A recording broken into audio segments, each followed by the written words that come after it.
नमस्कार। मेरा नाम भाऊ तोरसेकर। आप देख रहे हैं प्रतिपक्ष।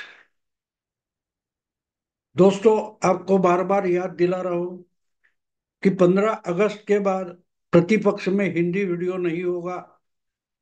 आज जो मैं वीडियो बना रहा हूं, पिछले कुछ दिनों से बना रहा हूं, वो एक साथ प्रतिवाद और प्रतिपक्ष दोनों जगह, दोनों चैनल पर जा रहा है। क्योंकि 15 अगस्त के बाद प्रतिवाद ही मेरा सेपरेट हिंदू हिंदी चैनल होगा। आज का विषय है कि राहुल गांधी से भी भाजपा को कुछ सीख लेनी चाहिए। सुनने वालों को थोड़ा अजीब लग सकता है कि राहुल गांधी से क्या क्या सीखेंगे। मुझे याद है कुछ महीने पहले मैं एक आज की अदालत या आपकी अदालत जो रजत शर्मा चलाते हैं, उनका एक वीडियो देख रहा था। उन्होंने असम के मुख्यमंत्री हेमंत बिस्वा शर्मा को बुलाया था और बोलते बोलते रजत शर्मा बोल गए कि बीजेपी वालों को राहुल गांधी से भी कुछ सीख लेनी चाहिए। तब हेमंत तो सब विश्व शर्मा बहुत गुस्सा हो गए थे। बोले दिमाग खराब हो गया, राहुल गांधी से क्या सीख सकते हैं। उनको दिमाग है, कुछ भी अटपटा करते रहते। उनसे हमें बीजेपी को क्या सीख लेनी चाहिए? कोई सीख लेने की जरूरत नहीं है। ये गुस्से में आकर हेमंत बिस्वा शर्मा, जो बीजेपी के असम के मुख्यमंत्री है, वो बोले थे। मुझे उस समय उनकी बात सही लगी थी। और इसके पहले लगातार बार बार मैं राहुल गांधी की जो पप्पू प्रतिमा बन गई है, उस पर बोलता रहा हूं। राहुल गांधी को गंभीरता से लेने की जरूरत नहीं, ये मैंने भी बार बार कहा है। तो आज अचानक राहुल गांधी का आलोचक होते हुए, कांग्रेस का विरोधक होते हुए, मैं बीजेपी को यह सलाह क्यों दे रहा हूं कि भाई राहुल गांधी से कुछ सीखो। क्या सही मायने में राहुल गांधी से कुछ सीख लेने की जरूरत है, या सीखने जैसी कोई बात है या भी नहीं? ये सवाल आपके मन में आ सकता है कि अचानक भाऊ को क्या हो गया, ये अजीब अनाप शनाप बातें क्यों करने लगे। तो दोस्तों, मैं एक मानता हूं कि दुश्मन भी आप जिसको मानते हो, जिसके खिलाफ आप लड़ रहे हो, जिसकी गलतियां ढूंढ रहे हो, उसमें भी कुछ सीखने जैसी बातें हो सकती है। मुझे लगता है शेक्सपियर जैसे किसी बड़े व्यक्ति का एक वक्तव्य है कि there is a method in madness. मुझे लगने लगा है कि राहुल गांधी ने जो कांग्रेस को 90 से ज्यादा, 100 से एक सीट कम यहां तक पहुंचा दिया, तो उसमें उन्होंने कुछ चालाकी की है, होशियारी दिखाई है, ऐसा तो दिखाई नहीं देता।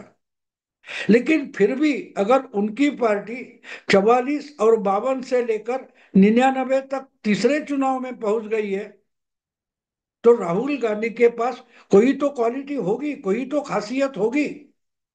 वरना लोग उनको इतना रिस्पांस नहीं देते।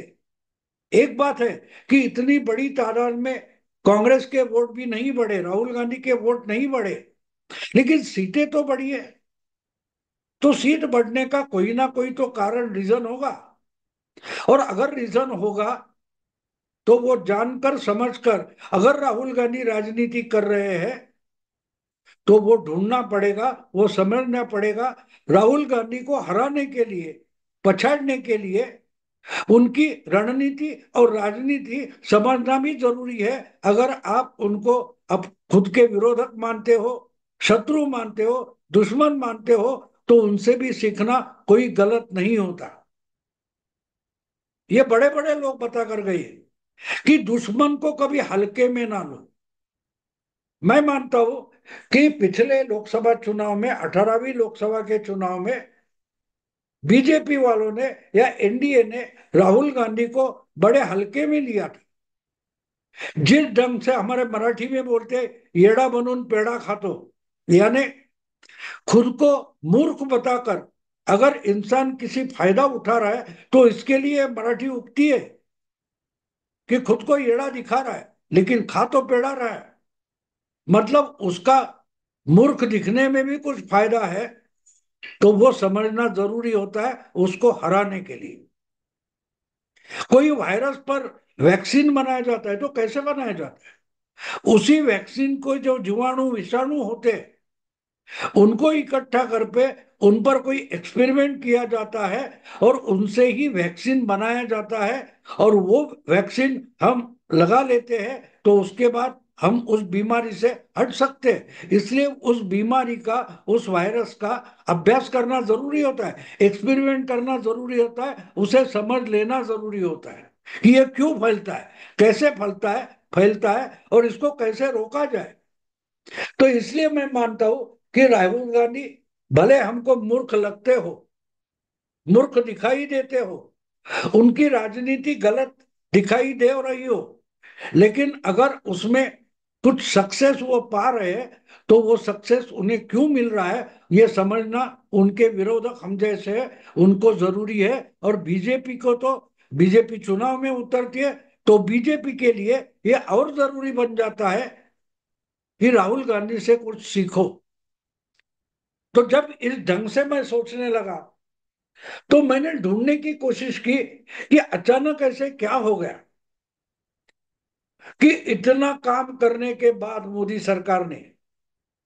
सरकार बहुमत गवा बैठी है, बहुमत मेजोरिटी गवा बैठी है और राहुल गांधी ने कुछ तो नहीं किया। हम तो उनकी गलती निकालते रहे, फिर भी उनके सीटें मान लो दुगना हो गई, तो कुछ बात तो है।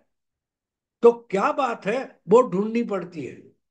और जितना मैं सोचते गया, जितना मैं ढूंढते गया, तो मेरी समझ में एक बात आ गई कि राहुल गांधी कितनी भी बुरी हार हो, कितनी भी शर्मनाक हार हो, उससे डिमोरलाइज नहीं होते, वैफल्यग्रस्त नहीं होते, निराशाग्रस्त नहीं होते।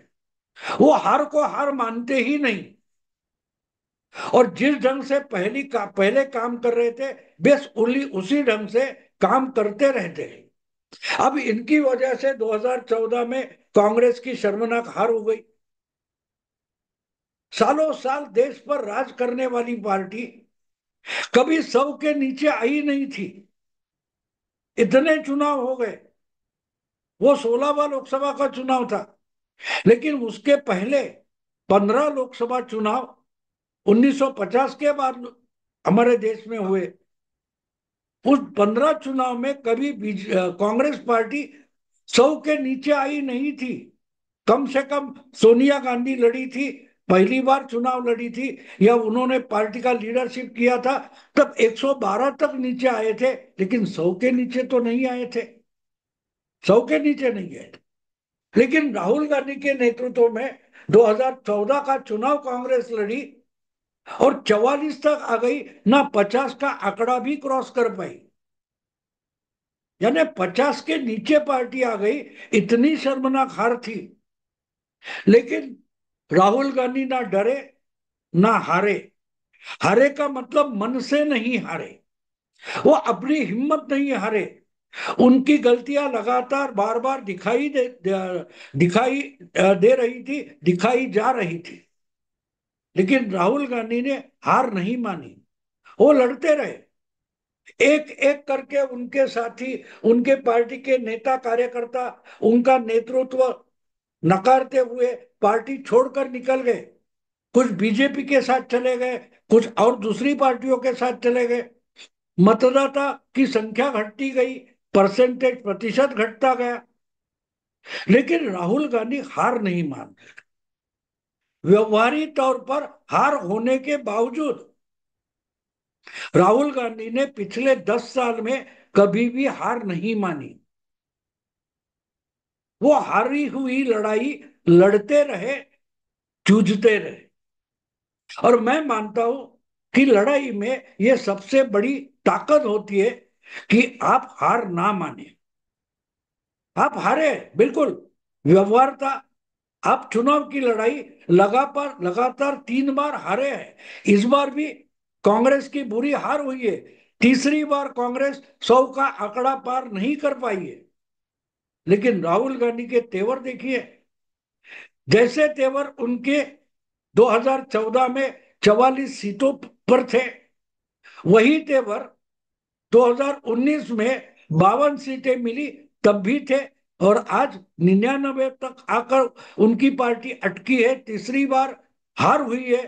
फिर भी उनके तेवर देखिए, वो मानते कि वो खुद जीत गए। अगर व्यवहार में नहीं हुआ है तो बात अलग है, लेकिन लड़ने के लिए जीतने की जिद आवश्यक होती है। और मैं मानता हूं कि राहुल गांधी की ये अच्छी क्वालिटी है, अच्छी क्वालिटी है। क्योंकि आज मैं पिछले दो चुनाव के बाद मैं ये राहुल गांधी की क्वालिटी देख नहीं पा रहा था। ये सच्चाई स्वीकारना जरूरी है। अगर मैं खुद को राजकीय विश्लेषक मानता हूं तो मैंने मजाक भी उड़ाया है। 2017 के चुनाव में गुजरात में राहुल गांधी कांग्रेस का नेतृत्व कर रहे थे, और एक बार छठी या पांचवी बार गुजरात विधानसभा चुनाव कांग्रेस हार गई थी।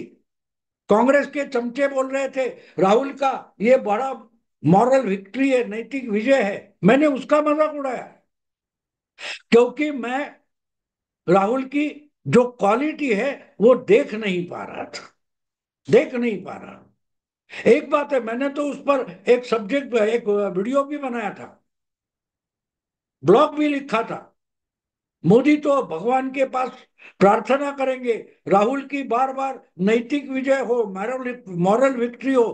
क्योंकि व्यवहार में अगर जो हार होती है उसको ही अगर राहुल गांधी और उनके चमचे मॉरल विक्ट्री समझ रहे हैं तो उनकी मॉरल विक्ट्री हमेशा होती रहे, कोई प्रॉब्लम नहीं। क्योंकि जीत तो मोदी की व्यवहार में होगी, पार्टी जीतेगी तो बीजेपी जीतेगी। लेकिन ये मजाक उड़ाते वक्त राहुल के पास एक क्वालिटी है, वो देखना तक मैं भूल गया था। इसलिए पहली बार मैं राहुल की एक क्वालिटी देख रहा हूं, समझने की कोशिश कर रहा हूं, ढूंढ रहा हूं। और इसका कारण बीजेपी ने जो मेजोरिटी गंवाई है वो उसका असली कारण है। देखिए, बीजेपी 303 से 240 241 तक आकर अटकी। कांग्रेस से 2.5 गुना ज्यादा सीटें बीजेपी को मिली है।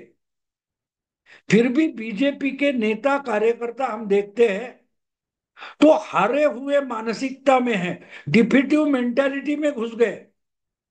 और 2014 और 2019 में कांग्रेस बुरी तरह से शर्मनाक तरीके से हार गई थी। लेकिन राहुल गांधी उस डिफीटिव मेंटालिटी में नहीं गए थे, वो व्यवहार में हार गए थे, सीटें बहुत नीचे आ गई थी। 206 से 44 तक पहुंचना, इसका मतलब कम से कम 160 150 से ज्यादा सीटें कांग्रेस ने गंवाई थी 2014 में।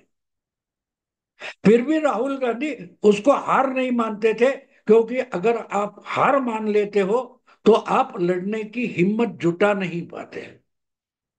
मैं मानता हूं कि दुनिया मानती थी कि राहुल गांधी हार गए, लेकिन राहुल गांधी मन से हार मंजूर नहीं कर रहे थे, क्योंकि उनको लड़ना था। मैं उसको क्वालिटी मानता हूं।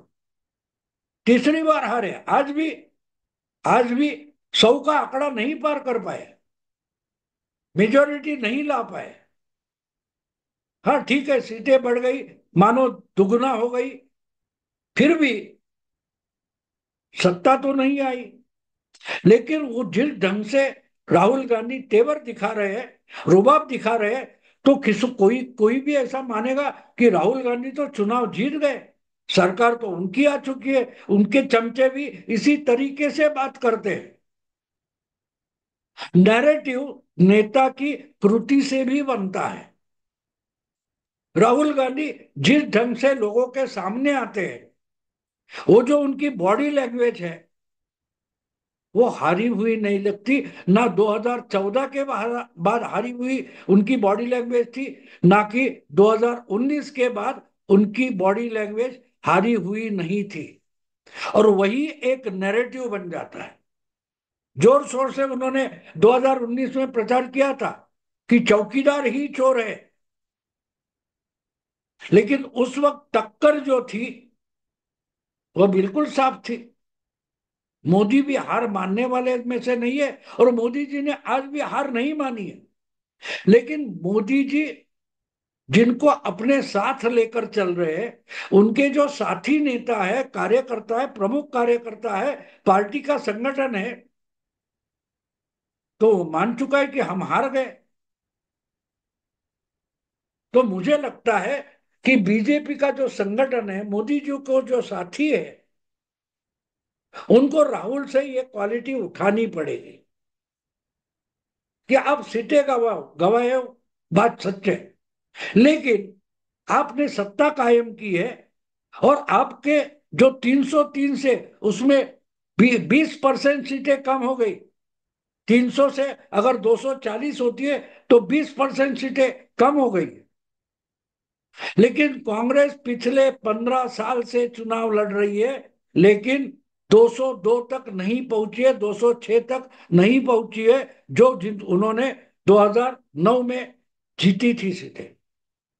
फिर भी राहुल गांधी की तरफ मुड़कर देखो, राहुल गांधी को समझने की कोशिश करो, और मन से हार नहीं मानते। और जब आप मन से हार नहीं मानते, तो आप जूझने का तरीका निकाल लेते हो।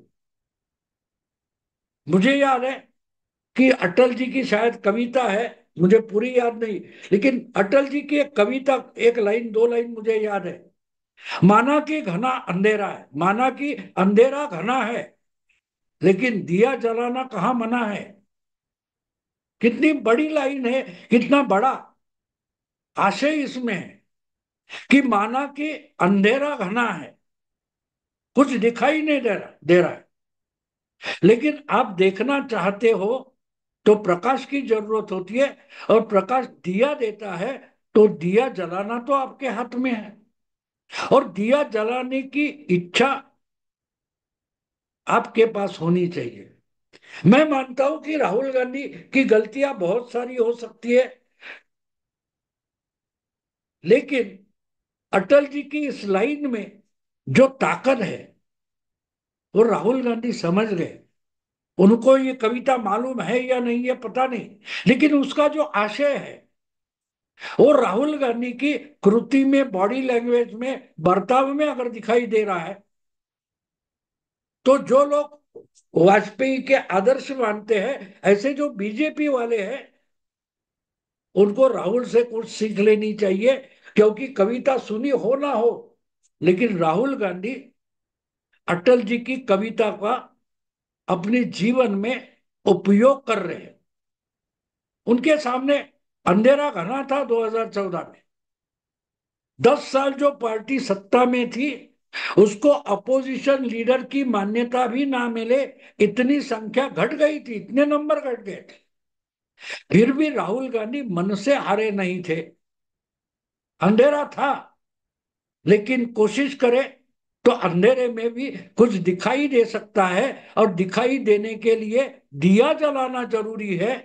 ये समझकर 2014 से 2019 तक राहुल गांधी लड़ते रहे, जूझते रहे, साथी हाथ छोड़कर निकल जाते रहे, उनकी परवाह नहीं गई। कौन छोड़कर निकल निकल जा रहा है, उसकी परवाह राहुल गांधी नहीं की। व्यवहार में कितनी हार हो गई, कितनी सीटें कम हो गई, उसका रोना रोते नहीं बैठ गए। क्या गवाया है, उस पर राहुल गांधी रोते नहीं बैठे, ना कि 19 में रोते बैठे। उसका फायदा अगर उनको मिला है, तो मैं मानता हूं ये राहुल गांधी की क्वालिटी है। राहुल गांधी की क्वालिटी है कि लड़ाई हारो, कोई बात नहीं, लेकिन सरवाइव करना है, फिर से जीतना है। तो जीतने के लिए उम्मीद जरूरी होती है, और उम्मीद छोड़ने का मतलब हार होती है। राहुल गांधी ने उम्मीद अगर नहीं छोड़ी, तो उम्मीद ना छोड़कर लड़ते रहना, झगड़ते रहना, ये एक क्वालिटी होती है लड़ाके के लिए, योद्धा के लिए। राहुल गांधी ने उसका अगर प्रदर्शन किया है तो वो मानना पड़ेगा, उसको रिकॉग्नाइज करना पड़ेगा। मैं मानता हूं बीजेपी वालों को राहुल गांधी से ये सीखना जरूरी है, क्योंकि जिस ढंग से पिछले 1-2 महीने में चुनाव के नतीजे सामने आए, मतगणना हो गई और मेजोरिटी गंवाने के बाद बीजेपी पार्टी के लोग जिस ढंग से सुप्तावस्था में जा रहे हैं, मन से हारे हुए दिखाई देते हैं, तब मुझे अटल जी की लाइनें याद आती है और उसमें राहुल गांधी का चेहरा मुझे दिखाई देता है। इसलिए मैं मानता हूं कि राहुल गांधी पप्पू हो, लेकिन उनका जो कॉन्फिडेंस है वो लड़ने के लिए जरूरी होता है। बीजेपी वाले राहुल गांधी से भी कुछ सीख सकते हैं, कोशिश तो करें। दोस्तों अभी यही रुकता हूं। अगर वीडियो पसंद आए तो लाइक कीजिए, शेयर कीजिए, सब्सक्राइब कीजिए और प्रतिवाद को जरूर सब्सक्राइब कीजिए, क्योंकि 15 अगस्त के बाद सिर्फ प्रतिवाद पर मेरे हिंदी वीडियो होंगे जिनको सुनने। धन्यवाद।